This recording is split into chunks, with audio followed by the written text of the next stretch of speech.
Assalamualaikum warahmatullahi wabarakatuh. Alhamdulillahil malikil qudusis salam. Asyhadu an la ilaha illallah wahdahu la syarika lah. Wa asyhadu anna sayyidana Muhammadan abduhu wa rasuluh. Allahumma shalli wa sallim ala sayyidina Muhammadin wa ala alihi wa ashabihi wa man tabi'ahum bi ihsanin ila yaumiddin. Amma ba'du, faqala Allah ta'ala fi kitabihil karim, a'udzu billahi minasy syaithanir rajim. Bismillahirrahmanirrahim. Al-yawma akmaltu lakum dinakum wa atmamtu 'alaikum ni'mati wa raditu lakum al-Islam dinan. Sallallahu alaihi. Bapak Ibu jamaah kajian tafsir yang berbahagia, mengawali acara kajian tafsir di malam hari ini dengan senantiasa mengharap ridho dan keberkahan Allah Subhanahu wa taala, marilah kita buka bersama dengan bacaan basmalah. Bismillahirrahmanirrahim. Selanjutnya kita baca siirannya, kalamun qadimullah yumallu sama'uhu tanazza'a qawlih wa fi'lih wa niyatih bihi astafi min kulli da'in wa nuruhu dalilun liqalbi'in tajahri wa khairati faya rabbi mati'ni bisirri khurufi wa nawwir bihi qalbi wa sam'i wa urifi. Na'udzubillah min dzalik. Kajian kita berikutnya adalah tentang makna dari Maliki Yaumiddin, ayat yang keempat dari Al-Quran yang kita baca. Kemarin kita sampaikan ini. Pertama, apa makna dibalik kata Maliki Yaumiddin? Faedah ayatnya adalah penetapan kekuasaan kerajaan bagi Allah Subhanahu wa taala. Jadi setiap kita baca Maliki Yaumiddin, kita sadar sesungguhnya yang memiliki kerajaan di hari akhir, Malik, itu hanya Allah Subhanahu wa taala. Yang kedua, faedah dari ayat ini, ketika kita menyadari bahwa semua kerajaan itu hanya milik Allah, maka kita berharap adanya kepasrahan diri kita kehadirat Allah Subhanahu wa taala sebagai Malikul Mulki yang memiliki semua kerajaan. Itu kalau diartikan Malikun sebagai kerajaan. Sementara bagi sebagian ulama yang memahami Maliki adalah zat yang memiliki semua keputusan hukum, itu ada hanya karena Allah Subhanahu wa taala. Kemarin kita sampaikan, alhamdulillah Ustaz Hamid hadir. Ayat yang biasa dibaca Ustaz Hamid dari Quran surat An-Naba itu di akhirnya menyebutkan yauma yaqumur ruh. Pada hari itu Allah Subhanahu wa taala membangkitkan ruh kita. Tetapi la yatakallamuna illa man adzina lahur rahman. Terus ya. Semuanya tidak bisa berkata-kata, tidak bisa menyampaikan hanya karena yang diizini oleh Zat yang Maha Rahman, yaitu Allah Subhanahu wa Ta'ala. Inilah makna dari faedah ayat Maliki Yaumiddin yang kedua. Yang ketiga, faedah ayat dari Maliki Yaumiddin adalah kesadaran bahwa kita semua nantinya dipertemukan oleh Allah Subhanahu wa Ta'ala dengan kadar dan perbuatan kita masing-masing.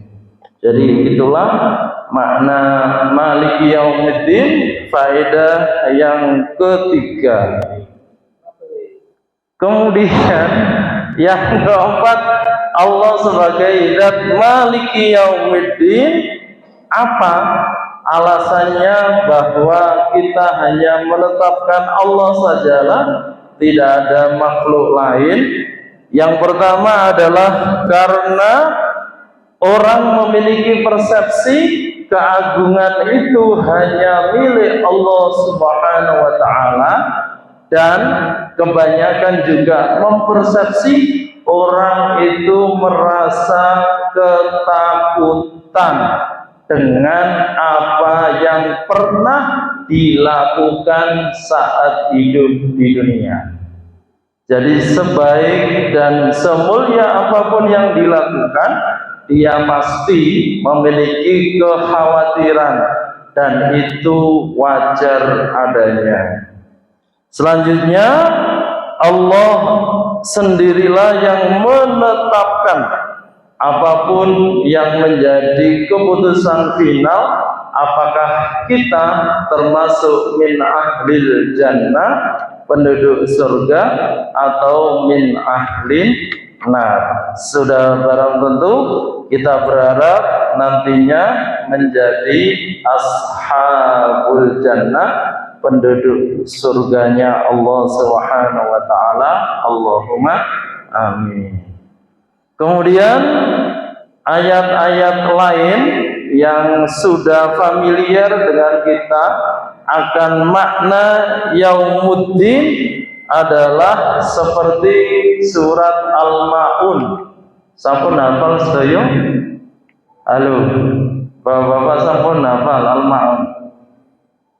Opo Al-Ma'un nih? Ara'aita. Sarang-sarang. Bismillahirrahmanirrahim. Ara'aital ladzi yukadzibu biddin, fadzalikal ladzi yadu'ul yatim wa la yahuddu ala ta'amil miskin, fawailul lil musallin alladzina hum an salatihim sahun, alladzina hum yura'un wa yamna'unal ma'un. Masa di satu-satu. Itulah makna ad-din yang sudah sangat kita pahami bersama. Yang ayat ini mempertanyakan kepada kita semua, tahukah kalian siapakah yang mendustakan agama?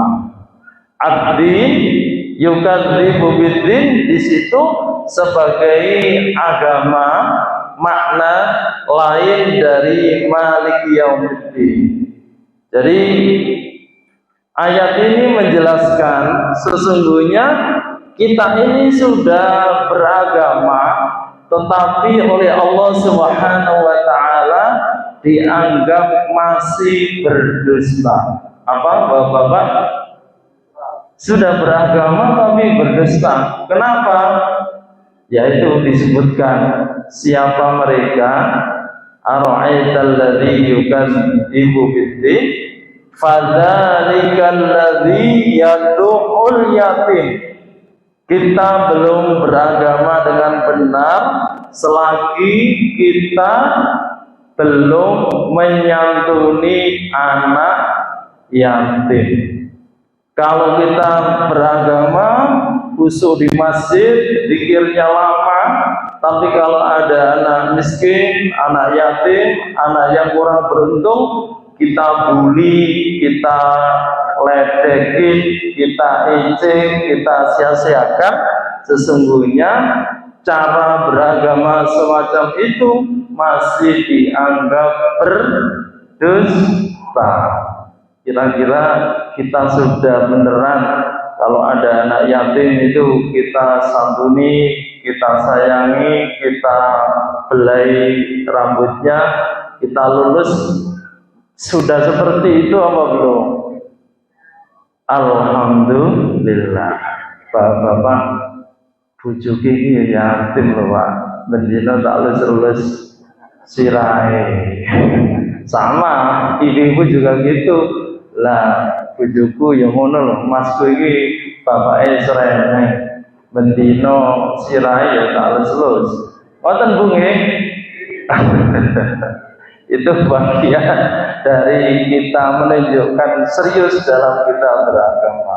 Fadzalikal ladzi yad'ul yatim.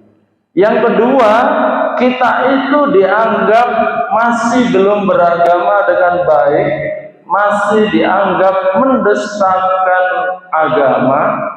Terusnya ayat itu apa? Wa la yakhuddu ala tu'amil miskin.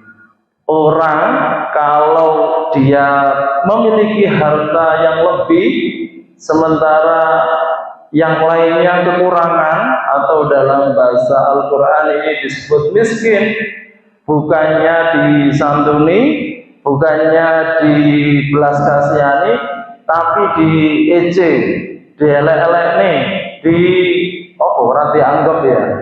Nah itu model orang yang begitu itu beragama masih dusta.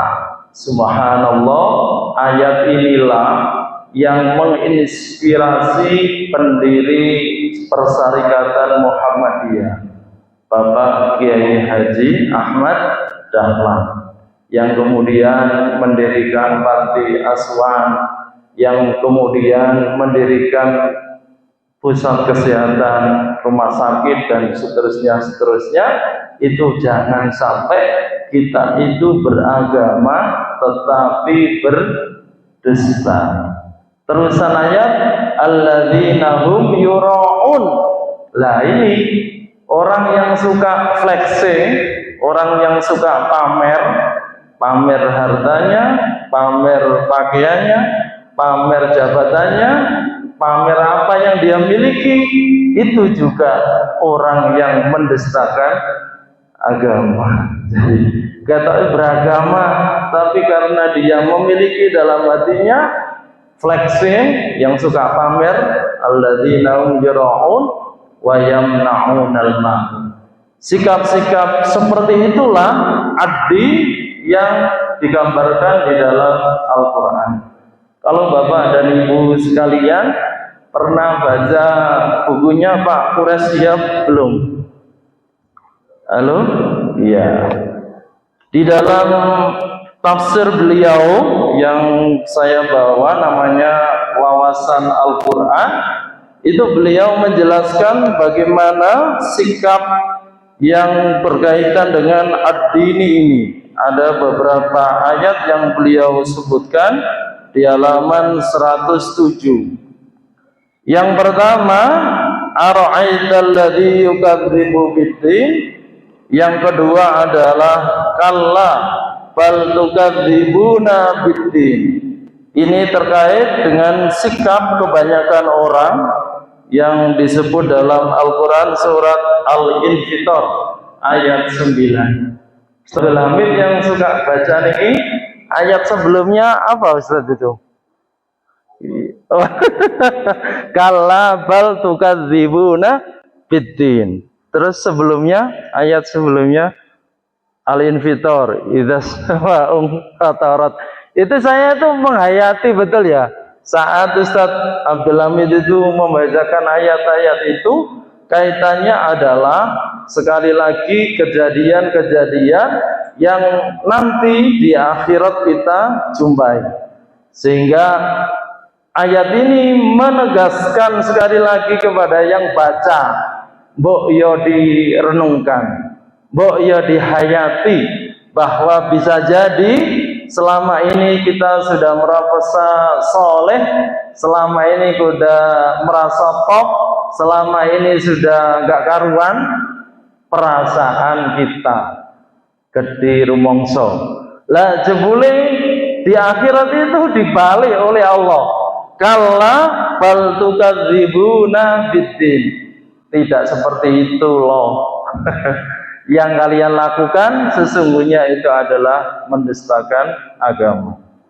Ada ayat lain yaitu di dalam Quran surat At-Tin yang kemarin sudah kita sampaikan, fama yukadzibuka ba'du biddin alaihissallahu bi ahkamil hakimin. Jadi ayat-ayat ini yang saya sebutkan di dalam Al-Quran surat Al-Ma'un, di dalam Al-Quran surat Al-Infitor, dan di dalam Al-Quran surat At-Tin, semuanya menjelaskan makna ad-din yang dikehendaki di dalam munasabatul ayat maliki yaumiddin. Sementara jika makna secara keseluruhan dari ayat-ayat yang menjelaskan tentang ad-din itu disebutkan kesimpulannya seperti ini. Maliki yaumiddin ay malikil amri kulliha fi yaumiddin.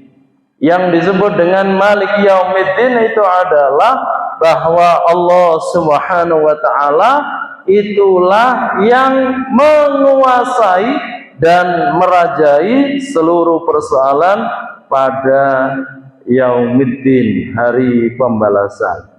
Itu penafsiran-penafsiran yang kita ketemukan di dalam tafsir para pendahulu.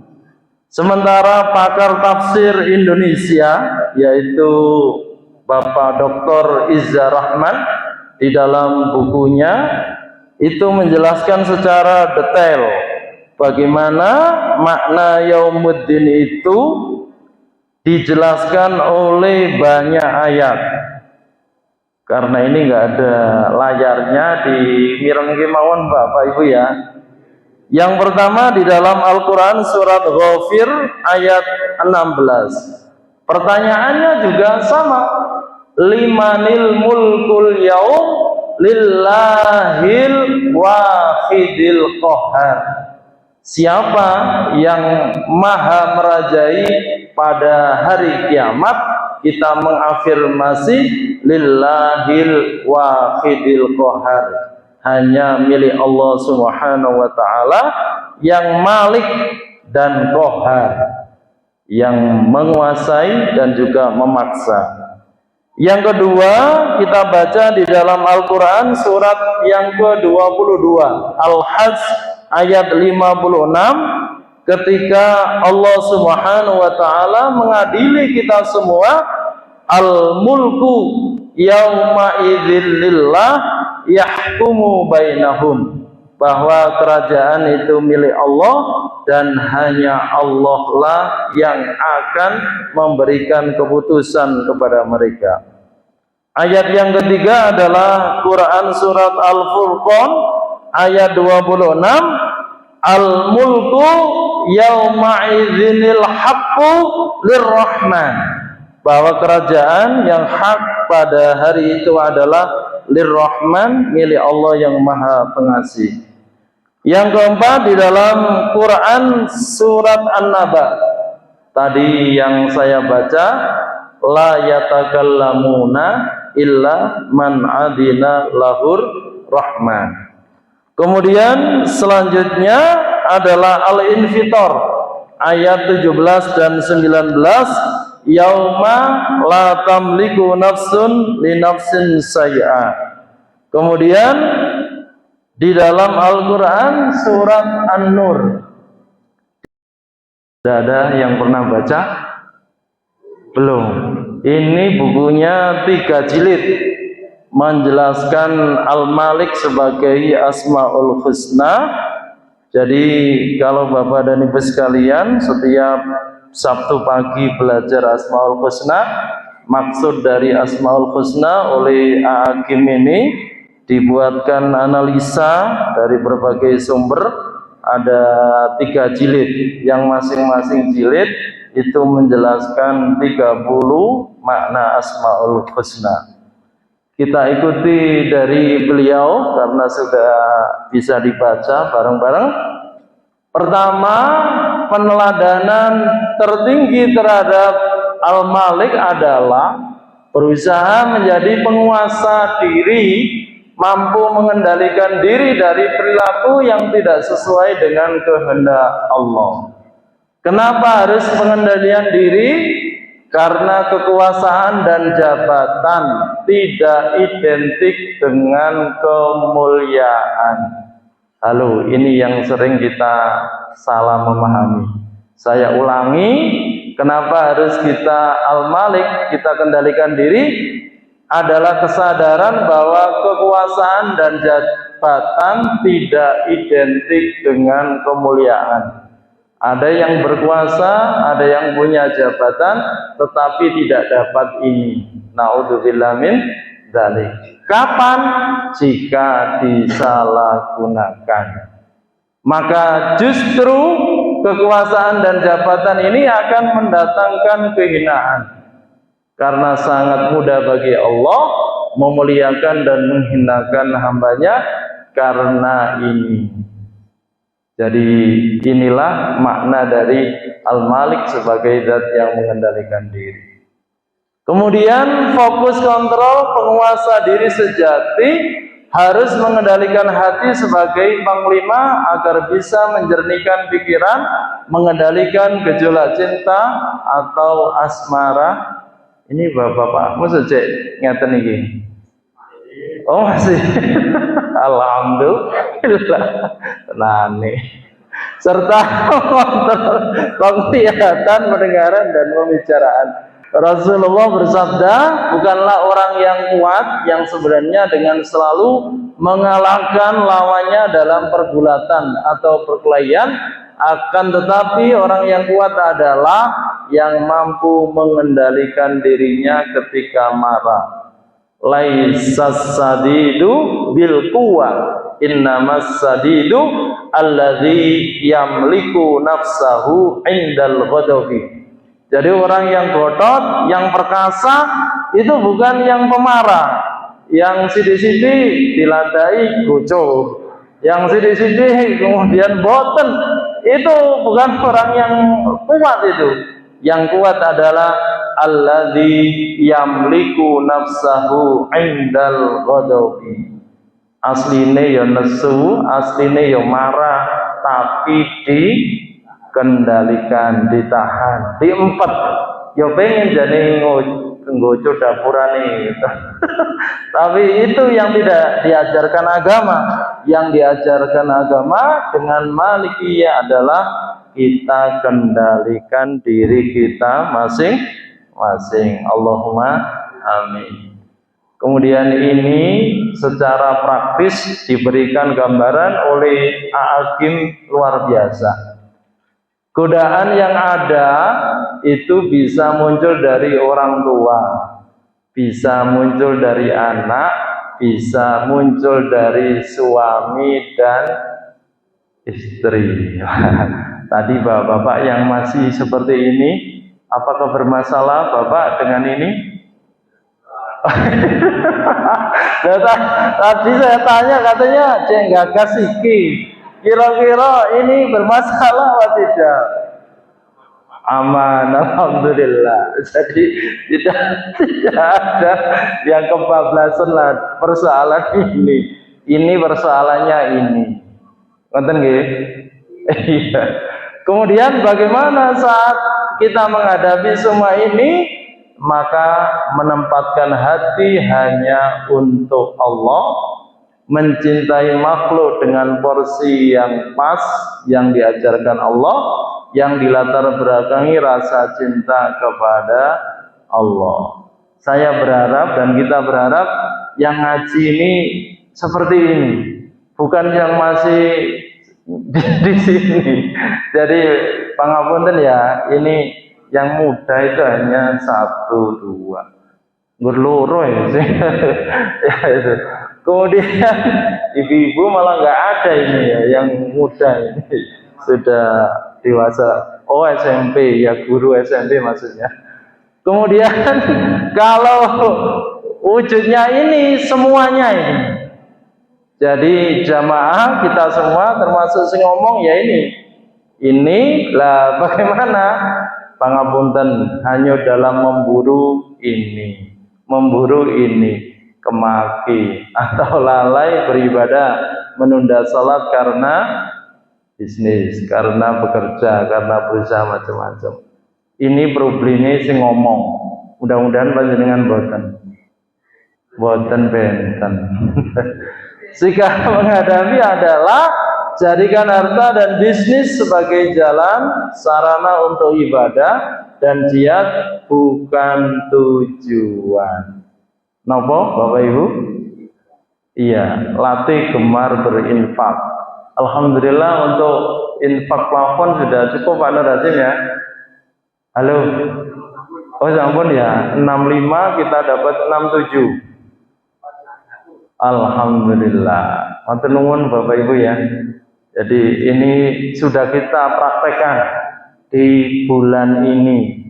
Kemudian problemnya adalah tempat tinggal. Niat membeli atau merenovasi untuk nopo Bapak Ibu? Iya, flexing atau mendapatkan pujian manusia. Maka sikap yang diajarkan jika Allah sebagai Malik Yaumiddin adalah bersikap proporsional dan sederhana. Kemuliaan datang dari keimanan, bukan dari ini. Alhamdulillah. Ya, kemudian bagaimana tips agar kita bisa meneladani sikap Malik Yaumiddin? Pertama, mari kita tanamkan keyakinan bahwa tiada yang layak dijadikan harapan selain Allah Subhanahu wa ta'ala sebagai zat Al-Malik.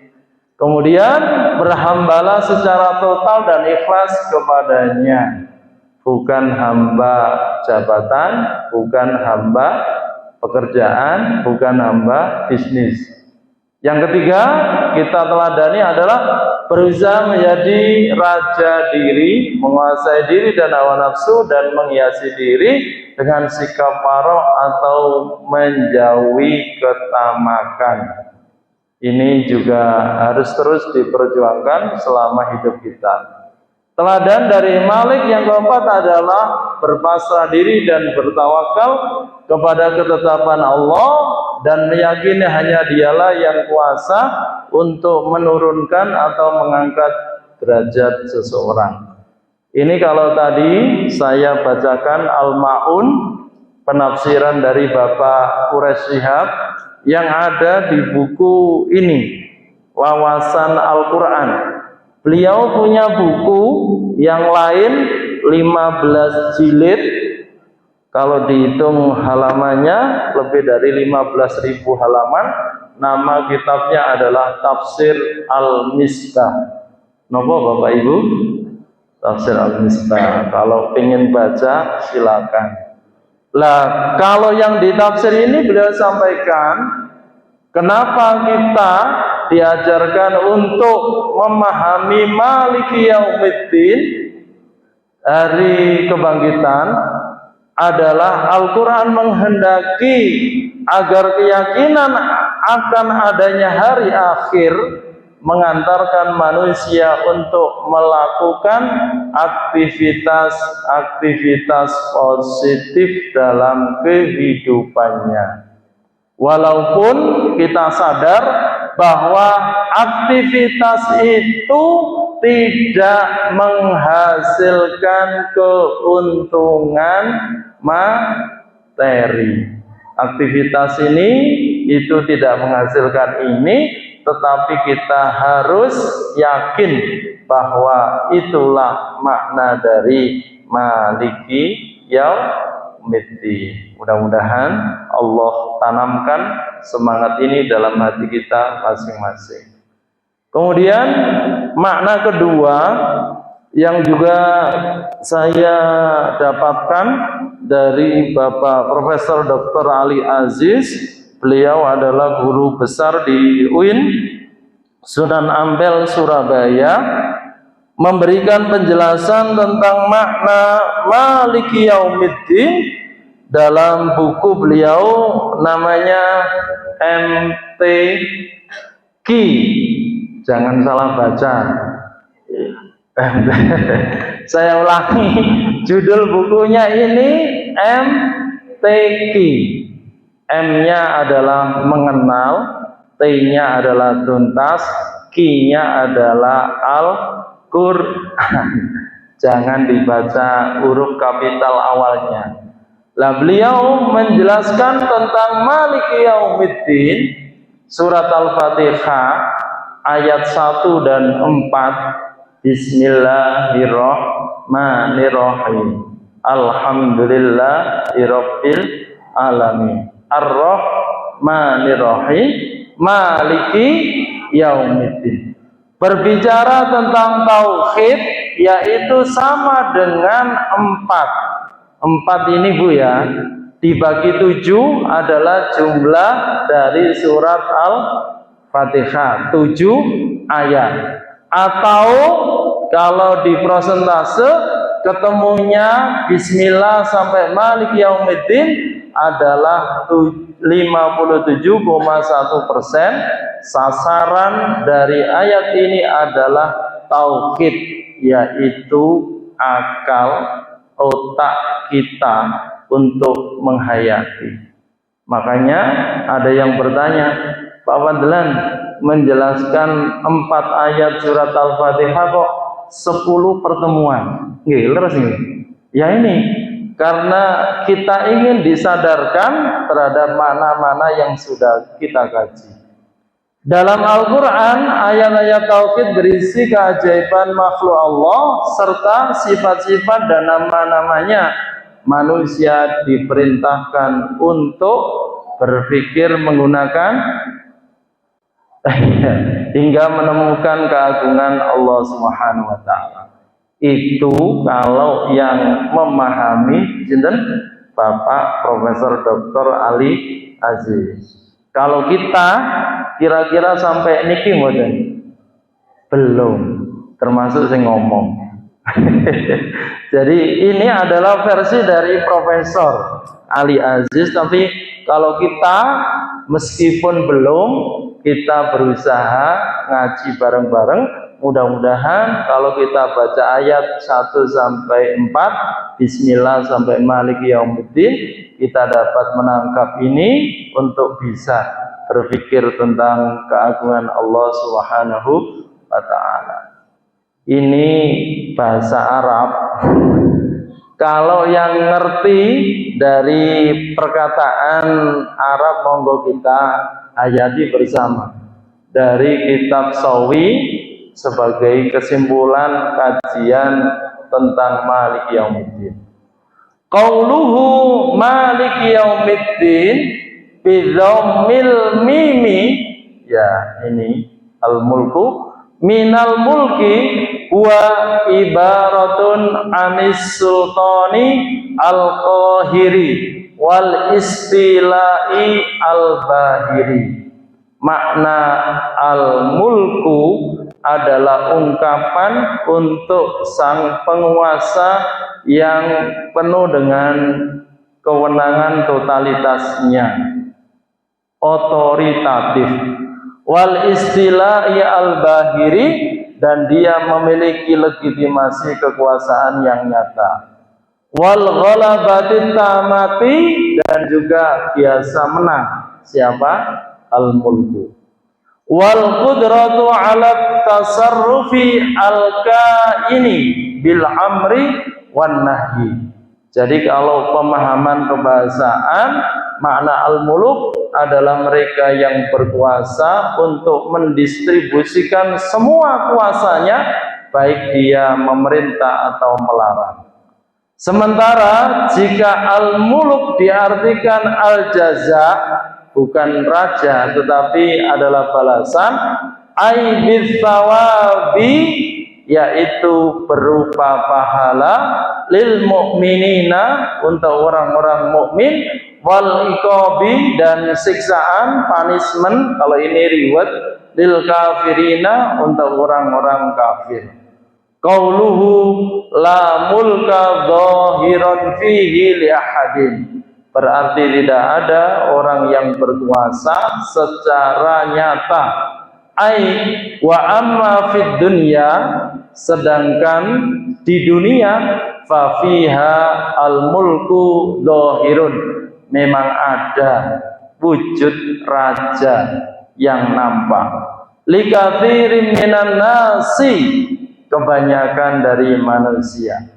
Fatuhsalu 'alal wasfi bil mulkiyati, dan kemudian Allah disifati sebagai raja, sabitun azalun, kekuasaan Allah itu tetap selama-lamanya, never ending, wa dhuhuruhu yakunu, adapun kekuasaan dan balasan Allah itu ada, yaumal kiamati, nanti pada hari kiamat. Li'iqrari jami'il khalqi bihi, karena itu adalah pengakuan dari semua makhluk yang ada di dunia. Qauluhu, ketika ada firman Allah yang bertanya, limanil mulkul yauma, itu bisa dibaca al-jaru wal majrur, limanil mulkul yauma. Kalau maknanya nanti di belakang ada. Lah, kalau ini susunan kalimat di dalam kata maliki yaumiddin, itu ada khobar muqaddam, ada mubtada muakhar. Niki perlu dijelaskan apa mboten? Halo. Ilmu nahwunya perlu dijelaskan mboten? Oh, derek. Jadi saya itu kadang yang ngerti Pak Sahudin ini. Jadi al-yaum dzarfun lil mubtada'i. Kata yaumuddin itu adalah dzaraf untuk mubtada. Wa quluhu lillahi, sedangkan kalimat lillahi itu jawabun minhu ta'ala, adalah jawaban dari Allah Ta'ala, anis su'ali, dari pertanyaan, limanil mulkul yauma.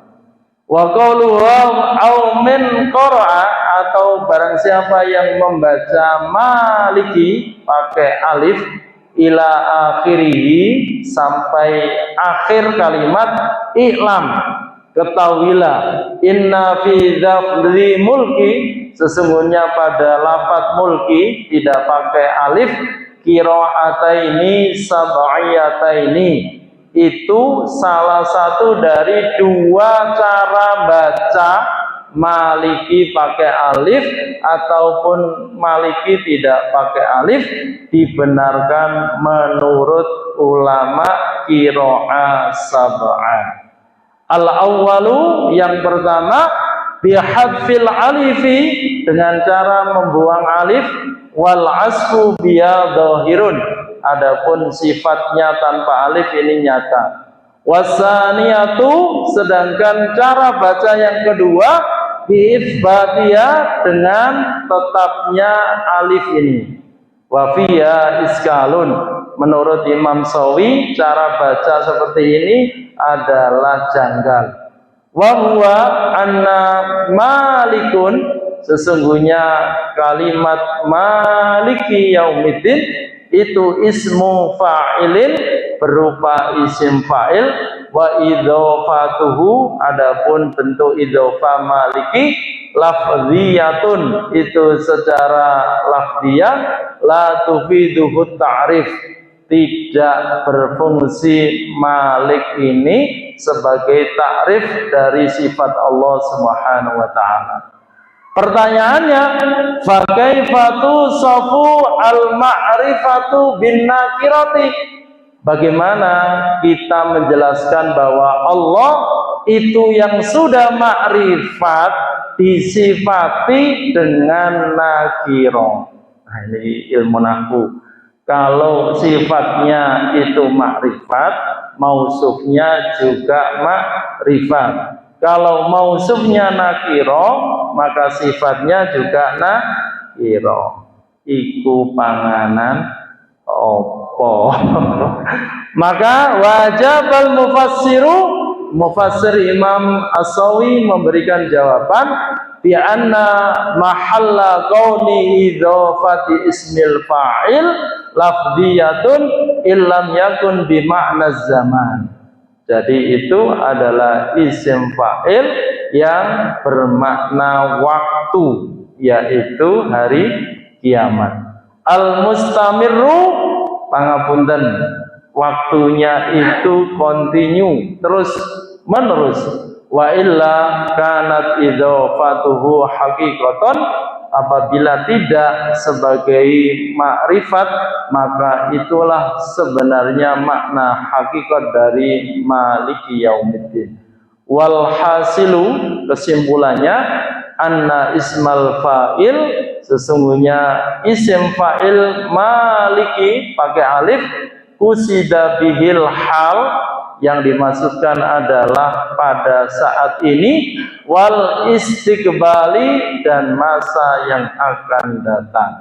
Berarti kalau dibaca maliki ini adalah yang menguasai pada saat ini dan pada saat nanti di hari kiamat, masa depan.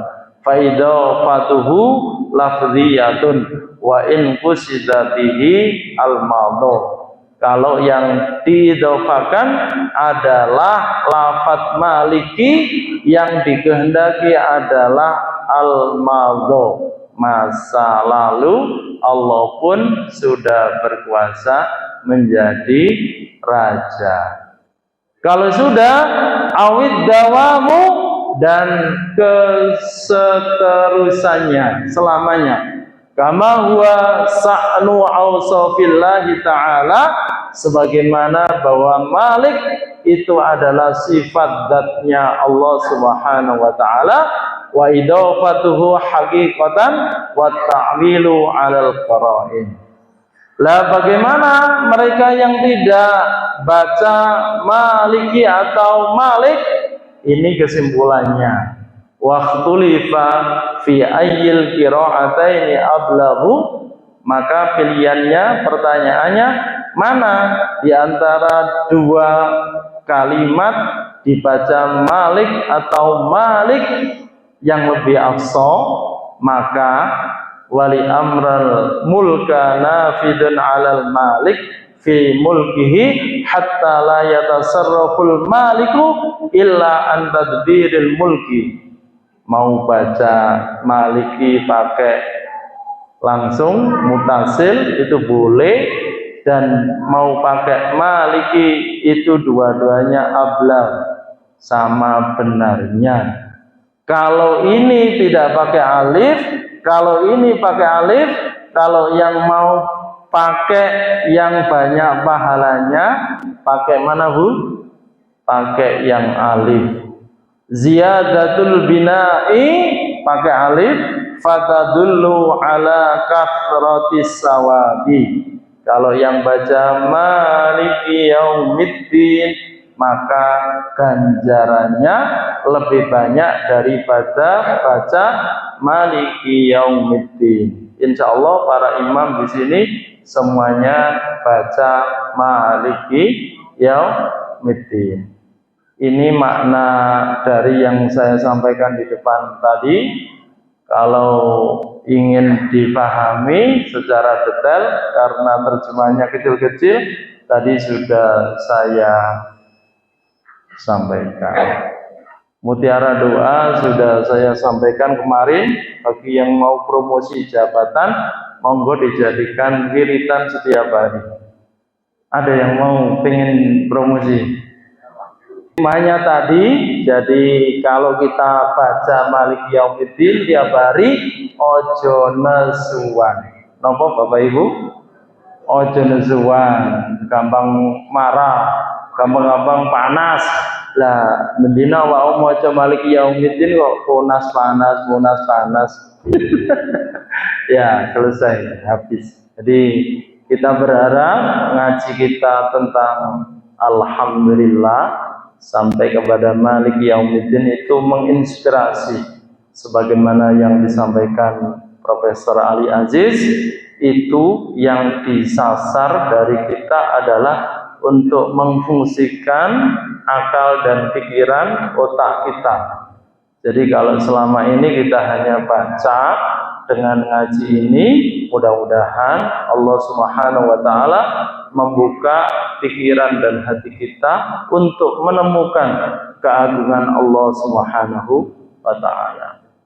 Yang kedua, sekali lagi Maliki Yaumiddin itu menginspirasi untuk selalu beramal yang positif sekaligus tidak mendatangkan materi.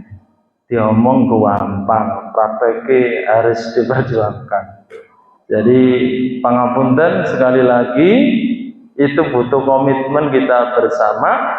Tadi di mukadimah saya sampaikan, kita berharap bisa paham dan berharap bisa mengamalkan. Mudah-mudahan Allah Subhanahu wa taala memudahkan kita semua untuk mengamalkan apa yang kita ketahui. Sekali lagi terima kasih kebersamaannya di kajian pada malam hari ini.